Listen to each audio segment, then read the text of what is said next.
ललितपुर जिले में आरटीओ विभाग केवल नाम मात्र के लिए रह गया है।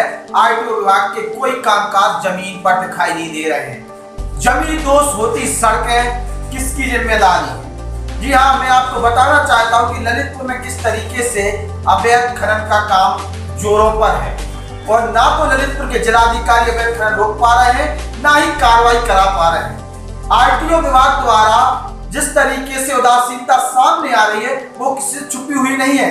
ओवरलोडिंग ट्रकों पर कार्रवाई नहीं की जा रही है।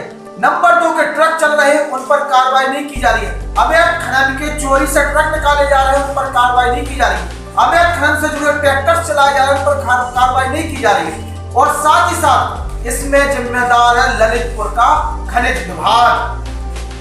खनिज विभाग की कार्यप्रणाली किसी छुपी हुई नहीं है। ललितपुर जिले के चंद माफियाओं के इशारे पर खनिज विभाग कार्रवाई करता हुआ नजर आता है, लेकिन जो चर्चित माफिया है उन पर कार्रवाई नहीं करता है। तो अगर जब ज्यादा होती है तो रसमलाई के लिए कार्रवाई कर देते हैं। ललितपुर के चर्चित माफिया ललितपुर जिले में जगह जगह बड़े पैमाने पर खनन कर रहे हैं। चाहे वो रेता का खनन हो, चाहे वो बालू का खनन हो, चाहे वो मुरम का खनन हो और चाहे वो खंडों का खनन हो, इन सब का खनन किया जा रहा है। और उस पर जो खनिज विभाग है वो कुंभकर्ण की नींद सो रहा है, उसे कोई लेना देना नहीं है। इसके साथ साथ ललितपुर जिले के आला अधिकारी भी खनन विभाग से जुड़ी हुई खबरों को ज्यादा संज्ञान नहीं लेते हैं, अनियमितताओं पर गौर नहीं करते। क्या कारण है ललितपुर जिलाधिकारी महोदय का कि आखिर खनिज विभाग पर जो कार्रवाइयां होनी चाहिए खनिज विभाग द्वारा वो कार्रवाइयां अमल में क्यों नहीं आ रही है?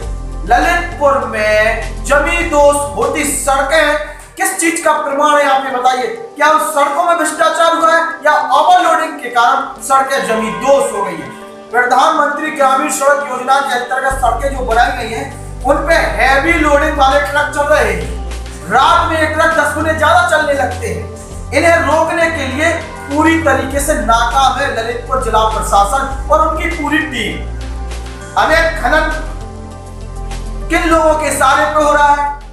ऐसा महसूस होने लगा है कि जो अधिकारी है वो सत्ता के आगे नतमस्तक हो चुके हैं, सत्ता के गोदी में बैठ चुके हैं, निष्पक्षता इनकी खत्म हो चुकी है और लोग अब इन पर भरोसा नहीं कर रहे। अवैध खनन हो चाहे ओवरलोडिंग हो, इन दोनों पर रोक लगाने में नाकाम नजर आ रहा है ललितपुर जिला प्रशासन और डीएम की कार्यप्रणाली पर सीधे सीधे प्रश्न खड़े हो रहे हैं कि जिलाधिकारी महोदय, आपकी छवि तो बहुत साफ है, लेकिन अनियमितता क्यों हो रही है ये चीज समझ में नहीं आ रही। आप संबंधित विभागों से काम क्यों नहीं ले पा रहे हैं या संबंधित विभाग जानबूझकर अनियमितता कर रहे हैं, इस पर कार्रवाई क्यों नहीं की जा रही? खनिज विभाग की लापरवाही खुले तौर पर सामने नजर आ रही है। जिस तरीके से अवैध ट्रक चल रहे हैं, अवैध खनन हो रहा है और धड़ल्ले से चलते हुए नजर आते हैं। ट्रैक्टरों से पूछा नहीं जाता कि आपके पास कागज है कि नहीं है, क्या कारण है, क्या सुविधा शुल्क का चक्कर चल रहा है?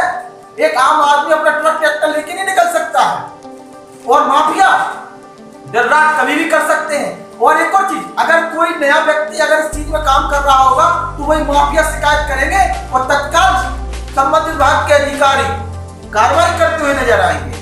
लेकिन जिन माफियाओं की शिकायत आती है उन माफियाओं पर कार्रवाई नहीं की जाती है। ऑफिस में बैठकर केवल अपनी तनख्वाह समेटने में लगे हैं और चप्पे से आराम से दिन निकाल रहे हैं, ऐसा नजर आ रहा है। हम पूछना चाहते हैं कि आखिर आप क्या कर रहे हैं? आखिर आपने 1 महीने में कितनी कार्रवाइयां की और बड़े माफियाओं पर कार्रवाई क्या की? दूसरी चीज, जिलाधिकारी महोदय से पूछना चाहती है ललितपुर की जनता, जिन खनन माफियाओं पर रिकवरी की गई थी उन पर कब कार्रवाई पुनः होगी? उनकी रिकवरी की प्रक्रिया क्यों ठंडे बस्ते में डाल दिए? उनसे रिकवरी क्यों नहीं की और हुई तो कितनी रिकवरी हुई? ये पूछना चाहती है ललितपुर की जनता। और जिलाधिकारी महोदय, मैं जानना चाहता हूं कि आखिरकार माफियाओं से जुड़ी हुई खबरों पर संज्ञान क्यों नहीं लिया जा रहा है? जिस तरीके से ललितपुर की मीडिया खबरों को छाप रही है, डाल रही है और लेकिन उस पर संज्ञान नहीं लिया जा रहा है, ये भी कहीं ना कहीं प्रश्न खड़े करते हैं कि प्रशासन की नीयत जीरो टॉलरेंस की नहीं नजर आ रही।